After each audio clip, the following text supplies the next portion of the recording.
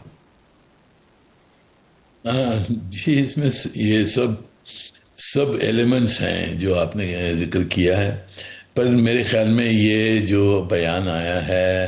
یہ ایک ان کی جو کوئرسو ڈپلومیسی ہے اس کا یہ ایک ایلیمنٹ ہے۔ اب انہوں نے دھمکی دی ہے کہ ایران کو کہ وہ ہرمز کھول دے، پر میری نظر میں ایران ہرمز کھولنے پہ تیار جب ہوگا جب امریکہ اپنا جو بلاکیڈ انہوں نے جو ایران پر لگایا ہے بلاکیڈ وہ کھول دے، تو اس وقت میرے خیال میں ایران بھی منظور ہو جائے گا ہرمز کو کھولنے کے لیے۔ تو اس کا جو حل ہے وہ سفارتی ہے۔ اگر انہوں نے اگر عسکری طاقت استعمال کرنے کی کوشش کی تو پھر یہ جنگ پھر چھڑ سکتی ہے واپس، اور میرے خیال میں ٹرمپ صاحب کو اور جو ان کی انتظامیات ہیں ان سب کو یہ سمجھ ہے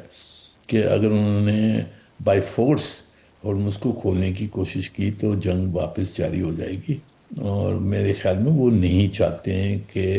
دونوں طرف نہیں چاہتے ہیں صحیح پیمانے پہ کہ جنگ واپس شروع ہو جائے۔ تو یہ کورسو ڈپلومیسی کا ایک ایلیمنٹ ہے میرے خیال میں۔ اچھا منیر صاحب، آپ نے بڑے لمبے ادوار تک آپ نے مشاہدہ کیا، امریکن پالیسی کو قریب سے دیکھا ہے، ان کے بیانات، اس کا زاویہ اور آنے والے دنوں کا منظرنامہ اس کو اخذ کیا جا سکتا تھا۔ ڈونلڈ ٹرمپ کی یہ جو سفارتی پالیسی اب ہے، یا جو ان کی سفارتی زبان ہے، یا جسے ان کی اپنی زبان کہہ لیں کہ سفارتی زبان کے اندر تو وہ تشریحات ہی موجود نہیں ہیں، یہ امریکہ کو کس سمت میں لے کے جائیں گی؟ اور بالخصوص بہت سے لوگوں کی رائے یہ ہے کہ گزشتہ دور حکومت سے یہ دور حکومت ڈونلڈ ٹرمپ کا قدرے مختلف دکھائی دیتا ہے، کہ وہاں پر جو اقدام اٹھائے گئے تھے یہاں پہ اس کے کلی طور پہ برعکس دکھائی دیتے ہیں۔ اس کی وجوہات کیا ہیں؟ دیکھیں، ٹرمپ صاحب تو ایک اسپیشل شخصیات ہیں، سب سمجھتے ہیں۔ اب کوئی ان کے جو سپورٹرز ہیں وہ بڑے زور شور سے ان کو سپورٹ کرتے ہیں، جو جسے میگا بیس کہتے ہیں، میک امریکا گریٹ اگین والی جو ہے، وہ 31% ہیں یہاں کی امریکن پاپولیشن میں، اور 70% جو لوگ ہیں یہاں ڈیموکریٹ شامل اور کچھ ریپبلکنز بھی 70% مخالفت تھی۔ اب یہ جنگ کی اور ٹرمپ صاحب کے خلاف کوئی 71% مخالفت ہے، تو یہ ان کے اوپر ڈومیسٹک پریشر بہت ہے کہ اس جنگ کو ختم کیا جائے، پر وہ چاہتے ہیں کہ جی جنگ کو ختم کیا جائے، پر وہ اس میں یہ نظر آئے کہ ہم نے جنگ جیت لی ہے، کیونکہ یہ نظر آتا ہے کہ ہم نے جنگ جیتی نہیں ہے، یا ایرانی جیت گئے ہیں یا وہ آگے بڑھ گئے ہیں، تو پھر ان کے اوپر یہاں ان کا جو بیس ہے اس سے بھی مخالفت آئے گی تو بڑھ جائے گی،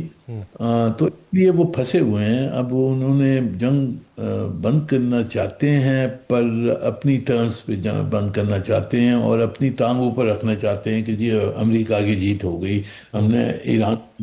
مار کے منوایا ہے۔ تو ایرانی بھی اس پہ تو نہیں مانیں گے، اور ایران نے اپنا جو اس کا جو ٹرمپ کارڈ ہے پر ایران کا جو ٹرمپ کارڈ ہے وہ ہرمز ہے، اس کو انہوں نے بند کر دیا ہے، پوری دنیا کے گلے پہ پکڑ لیا انہوں نے۔ تو اب پوری دنیا یہی چاہتی ہے کہ جو ہرمز کا جو اسٹریٹ ہے اس کو ایران کھول دے۔ ایران نہیں کھولے گا جب تک کہ وہ بلاکیڈ جو امریکہ نے لگایا وہ اٹھے گا نہیں۔ منیر صاحب، آپ سر کیا سمجھتے ہیں کہ بلاکیڈ کا دورانیہ طویل کرنے کا فائدہ کیا ہو رہا ہے امریکہ کو؟ اگر فائدہ نہیں ہو رہا، دنیا کو بھی نقصان ہو رہا ہے، تو پھر اس کے پیچھے جو اطلاعات ہیں وہ امریکہ تک کیا پہنچ نہیں پا رہی، یا امریکہ ایک اگلے قدم کا انتظار کر رہا ہے جو اس کے لیے سوٹ کر سکے؟ جی میرے خیال میں امریکہ نے یہ بلاکیڈ لگایا ہے یہ سمجھ کے کہ ہم نے ایرانی جو تیل کی تجارت ہے وہ بند کر دینی ہے، جو ایران میں کچھ بھی جہاز جا رہے تھے آ رہے تھے وہ بند کرنی تھی، ان کی آمدنی ہو رہی تھی یہ جہازوں کے اوپر ٹیکس لگا کر، وہ انہوں نے بند کر دیا، تو وہ سمجھتے ہیں کہ یہ ایک کاؤنٹر موو ہے جو ہرمز انہوں نے بند کیا ہے، تو ہمارا یہ کاؤنٹر موو ہے، ایران کو اس سے تکلیف ہوگی۔ پر ایران یہ بھی سمجھتا ہے کہ جی ہم نے ہرمز بند کر دیا، وہ تو سب کا تیل بند کر دیا، تو اس کی یعنی کہ جو ایران کی لیوریج ہے ہرمز بند کرنے وہ کس گنا زیادہ ہے یہ بلاکیڈ کی لیوریج ہے نا۔ تو اب یہ امریکنوں کو ابھی پوری سمجھ نہیں ہے، یا اب اس میں پھنس گئے ہیں، اور اب اس کو ہٹانے کے لیے وہ جب ہٹائیں گے جب ان کو کوئی ہرمز کے اسٹریٹس کے اوپر ایرانی جو بلاکیڈ ہے وہ ہٹانے کی پہلے ایشورنس لیں گے۔ اب وہ کس طرح سے ہٹتی ہے وہ بھی دیکھنا ہوگا، کیونکہ ایرانیوں نے شرطیں لگائی ہیں کہ ہمارے کوآرڈینیشن کے تحت ہوگا، اگر کھلے گا بھی تو یہ سب چیزیں میرے خیال میں کچھ سائلنٹ ڈپلومیسی شاید چل رہی ہوگی اس کے اوپر، کہ یہ دیکھا جائے کہ یہ دونوں جو بلاکیڈ جو آمنے سامنے لگا ہے ان کو کس طرح سے ہٹایا جائے، کیونکہ ان کو ہٹانے کے بغیر میرے خیال میں مذاکرات واپس جاری نہیں ہو سکتے ہیں، مشکل ہوگی جاری کرنے میں، اگر جب تک یہ جو ماحول جو بگڑ گیا ہے ان بلاکیڈز کی وجہ سے، یہ جب تک کہ حل نہیں ہوتا تو مشکل نظر آتا ہے کہ مذاکرات واپس جاری ہو سکیں۔ اچھا سر، ویسے تو اخلاقی اعتبار سے کہ جب آپ کسی سازش کا کردار ادا کر رہے ہوں تو آپ کو یک طرفہ رائے قائم نہیں کرنی چاہیے یا کامنٹس نہیں کرنے چاہیے، لیکن ابھی ایک تعطل ہے، اور اس تعطل میں اب دونوں فریقین بیٹھے سوچ رہے ہیں کہ کیا کرنا ہے، اور دونوں کی جو اقدامات ہیں اس کی بنا کے اوپر اگلا راؤنڈ جو ہو سکتا ہے۔ اگر ہم بات امریکہ کی کر رہے ہیں تو کیا آپ سمجھتے ہیں کہ امریکہ کے اندر اس وقت جو خبریں پھیلائی جا رہی ہیں، جس طریقے سے کہا جا رہا ہے ڈونلڈ ٹرمپ کہتے ہیں کہ ایرانیوں کو پتہ ہی نہیں ہے ان کا لیڈر کون ہے، تو کیا ایران کے اندر کوئی ڈویژن ہے جس کی بنیاد کے اوپر ہم یہ کہہ سکیں کہ IRGC کا موقف اور ہے، پولیٹیکل وہاں پہ جو لیڈران ہیں ان کا موقف اور ہے، اور مذہبی اعتبار سے اور ہے، اور عوامی اعتبار سے اور ہے؟ یہ دیکھیں، ایران میں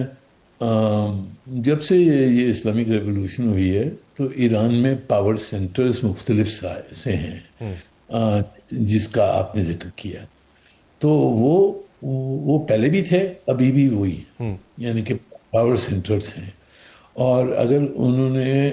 کوئی پالیسی پوزیشن لینی ہوتی ہے تو انہوں نے آپس میں کنسنسس کرنا ہوتا ہے۔ صحیح، یہ تو بالکل صحیح ہے، پر یہ کہنا کہ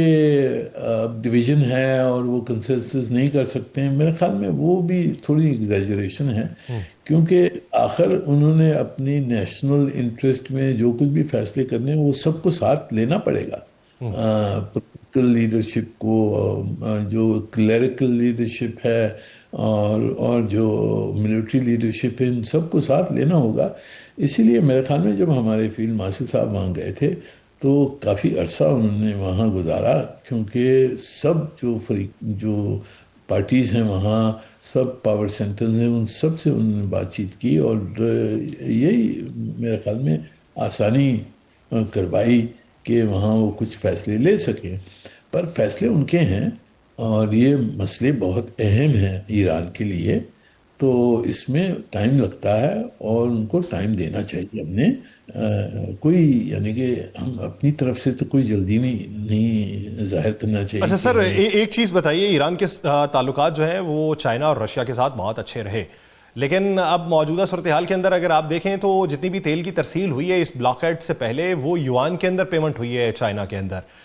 تعلقات آپ کے جتنے بھی مرضی اچھے ہوں، لیکن ہر کوئی جو ہے اپنی معیشت کو بھی دیکھتا ہے۔ کیا رشیا کو یہ قبول ہوگا کہ اس کے روبیل کے مقابلے میں یوان جو ہے وہ زیادہ مضبوط ہوتا رہے اور ایران چائنا کے ساتھ تعلقات بہترین طریقے سے آگے بڑھاتا ہوا دکھائی دے؟ جی دیکھیں، روس کا جو تیل جاتا ہے چین، سب میں زیادہ فروخت تو چین کو کرتے ہیں روس، تیل اور گیس، سب یوان میں جاتا ہے، تو ان کو تو کوئی میرے خیال میں مشکل نہیں ہے کہ یوان میں جائے. ان کو مشکل ہوگی اگر ڈالر میں جاتے ہیں. تو